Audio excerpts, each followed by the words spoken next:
अगर एक पूरा गांव सिर्फ एक रात में बिना कोई निशान छोड़े गायब हो जाए तो आप क्या सोचेंगे?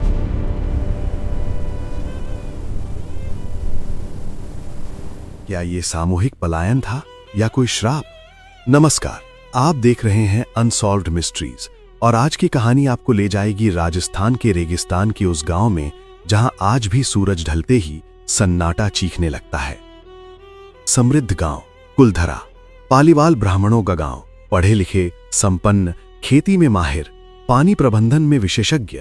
रेगिस्तान में भी उन्होंने हरियाली उगा दी थी कि दीवान सलाम सिंह की नजर गांव की एक खूबसूरत लड़की पर पड़ी। वो लड़की शादीशुदा नहीं थी।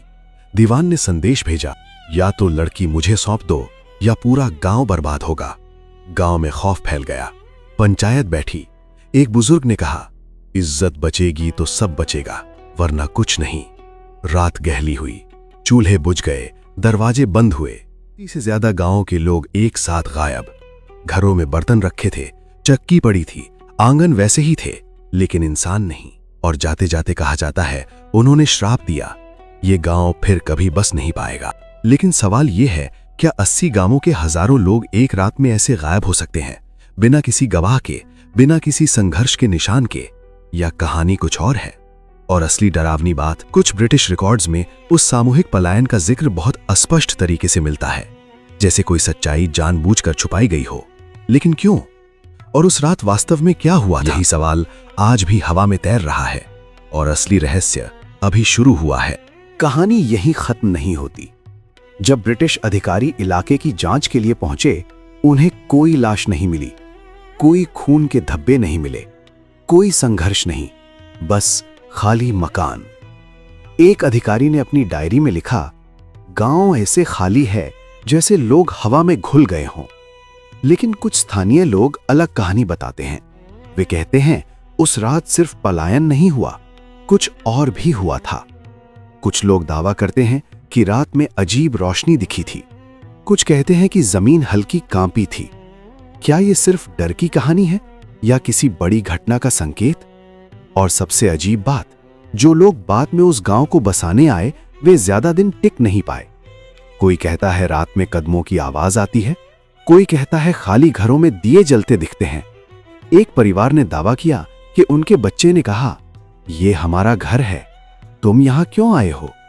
और अगले ही दिन वो परिवार गांव छोड़कर चला गया। सरकार ने उस जगह को संरक्षित क्षेत्र घोषित कर दिया। दिन में टूरिस्ट आते हैं, लेकिन रात में वहां रुकने की आधिकारिक अनुमति नहीं। क्यों? अगर ये सिर्फ एक पुरानी कहानी है तो रात से डर क्यों? और क्या वाकई वो श्राप आज भी जिंदा है, या उस रात का सच इतना खतरनाक है कि उसे कहानी का रूप दे दिया गया?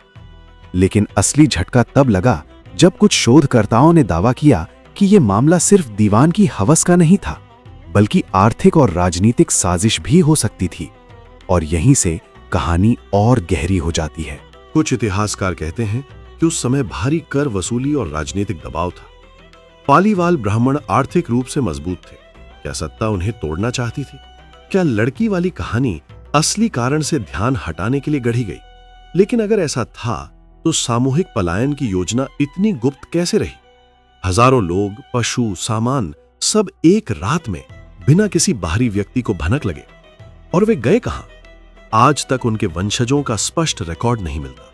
कुछ परिवार खुद को उनका वंशज बताते हैं, लेकिन कोई ठोस दस्तावेज नहीं, जैसे इतिहास के पन्नों से उनका नाम मिटा दिया गया हो। और सबसे रहस्यमयी तथ्य, गांव की संरचना इतनी वैज्ञानिक थी कि वो बरसों तक खुद ब खुद खड़ी रही। अगर पलायन पहले से तय था तो तैयारी कहां थी? कोई गाड़ी के निशान नहीं, कोई अफरा तफरी नहीं। क्या यह संगठित गुप्त ऑपरेशन था या कुछ ऐसा जो आम समझ से परे है? कुछ पैरानॉर्मल टीमें वहां गईं। उन्होंने रिकॉर्ड किया कि रात में तापमान अचानक गिरता है, कुछ इलेक्ट्रॉनिक उपकरण काम करना बंद कर देते हैं। क्या यह संयोग है या कुछ और? और अगर श्राप सिर्फ कहानी है तो 200 साल बाद भी आज कुलधरा एक खंडर है। दिन में वो सिर्फ एक ऐतिहासिक स्थल लगता है, लेकिन जैसे ही सूरज ढलता है सन्नाटा अलग हो जाता है। स्थानीय गाइड भी कहते हैं, शाम के बाद यहां मत रुकना। क्या ये सिर्फ पर्यटक आकर्षण है या सदियों से चल रहा डर? सच क्या है? सामूहिक सम्मान की रक्षा, राजनीतिक साजिश, आर्थिक विद्रोह या वाकई कोई श्राप? इतिहास आधा सच बताता है, लोक कथाएं आधा डर, लेकिन पूरा सच आज भी गायब है। ठीक वैसे ही जैसे वो गांव एक रात में गायब हो गया था, और जब तक उस रात की पूरी सच्चाई सामने नहीं आती, कुलधरा सिर्फ एक वीरान जगह नहीं रहेगा, वो भारत के सबसे रहस्यमयी अनसुलझे रहस्यों में से एक बना रहेगा। और अगली बार जब आप वहां जाएं और हवा आपके कान के पास से गुजरे, तो शायद वो सिर्फ हवा ना हो, शायद वो अतीत की वो आवाज हो जो अब भी कह रही हो, हम गए नहीं,